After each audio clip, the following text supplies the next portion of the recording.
क्या हो जब एक व्यक्ति लाखों बच्चों के सुनहरे भविष्य की खातिर अपनी आखिरी सांस तक दांव पर लगा दे।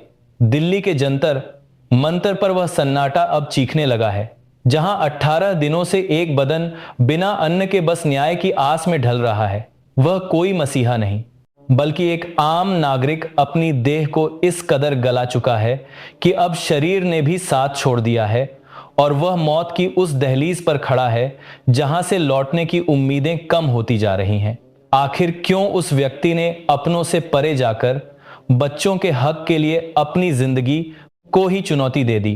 पुलिस जब उस व्यक्ति को उस मंच से जबरदस्ती उठाने पहुंची तो वह चिल्लाता रहा कि मुझे मत ले जाओ, मेरी जान से ज्यादा उन बच्चों का भविष्य मायने रखता है। आखिर पुलिस ने उस व्यक्ति को इस तरह जबरदस्ती क्यों पकड़ा और उसके साथ ऐसा क्या किया गया जिसने वहां मौजूद हर किसी की रूह को झकझोर कर रख दिया?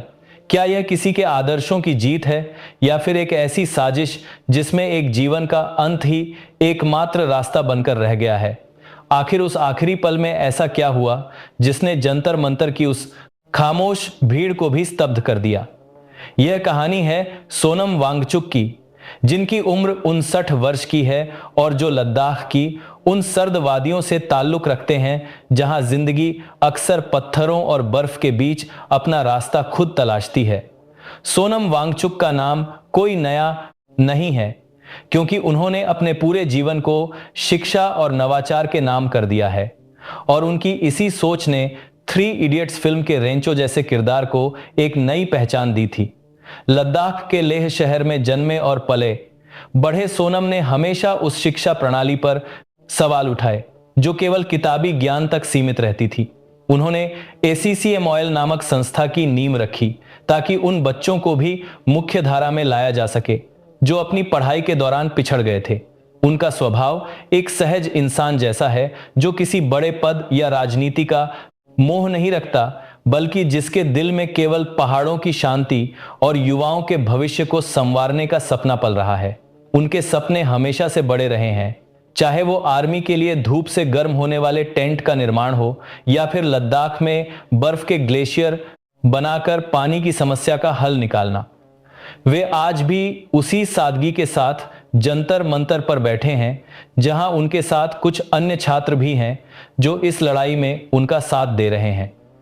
वक्त का पहिया धीरे धीरे आगे बढ़ रहा है और उनके शरीर पर अनशन का असर साफ दिखने लगा है, लेकिन उनकी आंखों में वही पुरानी चमक और जुनून है। वे जानते हैं कि यह रास्ता आसान नहीं है और इसके अंत में क्या परिणाम होंगे यह भी वे भली भांति समझते हैं। लेकिन बच्चों के लिए उन्होंने जो वादा खुद से किया है वे उसे निभाना चाहते हैं। वक्त का पहिया धीरे धीरे आगे बढ़ रहा था और जंतर मंतर के उस मामूली से मंच पर स्थितियां अब बदलने लगी थीं। शुरू के कुछ दिन तो सब कुछ सामान्य सा लग रहा था, लेकिन जैसे ही 18 दिन बीते और सरकार की ओर से संवाद की कोई पहल नहीं हुई, वैसे ही माहौल में एक अजीब सा तनाव घुल गया। इसी बीच में ऐसी कई छोटी छोटी घटनाएं सामने आईं जिन्होंने चिंता को और गहरा कर दिया। कभी कोई आता और रील बनाकर चला जाता, तो कभी कोई अनशन के बीच में ही पिकनिक जैसा माहौल बनाने लगता, जिससे सोनम वांगचुक जैसे गंभीर व्यक्ति का मन विचलित होना स्वाभाविक था।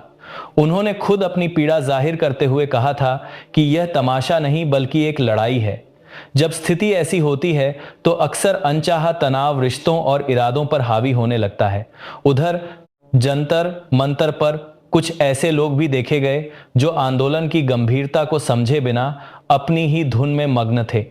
इसी बीच में खबर आई कि जो बच्चे सोनम के साथ अनशन पर बैठे थे, उनमें से कुछ की तबीयत तेजी से बिगड़ने लगी।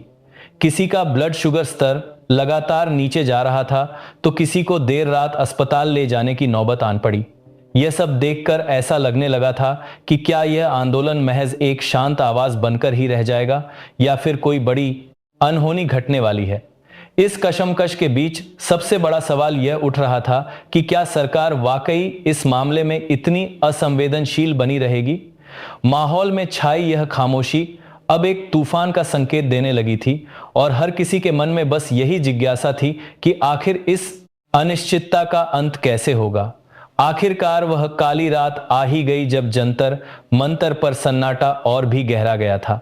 उस दिन मौसम में एक अजीब सी भारीपन थी और हवाओं में नमी थी जो किसी अनहोनी का संकेत दे रही थी। सोनम वांगचुक अपने मंच पर चुपचाप लेटे हुए थे और उनके इर्द गिर्द का माहौल पूरी तरह से खामोश हो चुका था। समय रात के करीब 12 बजे का था जब अचानक वहां का सन्नाटा टूट गया। पुलिस की गाड़ियां तेजी से उस शांत बस्ती की ओर बढ़ने लगीं और नीली बत्तियां दूर से ही चमकती हुई दिखाई देने लगीं। जब पुलिस के अधिकारी मंच के करीब पहुंचे तो वहां मौजूद भीड़ में हलचल मच गई और कुछ लोग घबराकर इधर उधर भागने लगे।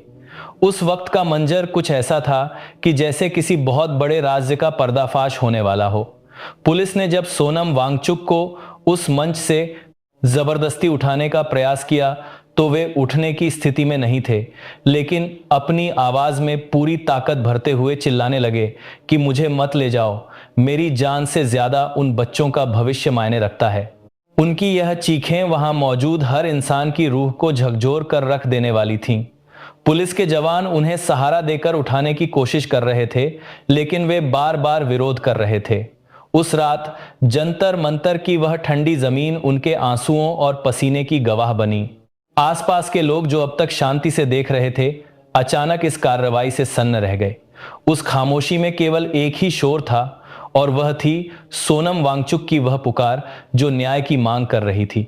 उस रात के बाद से जंतर मंतर का वह स्थान हमेशा के लिए एक ऐसी घटना का गवाह बन गया जिसने पूरे देश के लोकतंत्र को हिलाकर रख दिया। उस रात की घटना के बाद जब सोनम वांगचुक को अस्पताल ले जाया गया तो पूरा देश एक अनिश्चितता के दौर में था। दिल्ली पुलिस ने स्वास्थ्य संबंधी कारणों और सुरक्षा मानकों का हवाला देते हुए इस कार्रवाई को अंजाम दिया था। दूसरी तरफ दिल्ली उच्च न्यायालय में दायर याचिका पर सुनवाई का दौर भी तेज हो गया था। जांच एजेंसियों ने धीरे धीरे मामले की परतों को खोलना शुरू किया। सीसीटीवी फुटेज से लेकर वहां मौजूद लोगों के बयानों तक हर सबूत को बारीकी से खंगाला जाने लगा, लेकिन जो खुलासा हुआ उसने सबको सन्न कर दिया। जिस अनशन को लोग केवल एक सांकेतिक विरोध समझ रहे थे, उसके पीछे लद्दाख के उन लाखों बच्चों का भविष्य और शिक्षा व्यवस्था में सुधार की एक बहुत गहरी साजिश छिपी थी।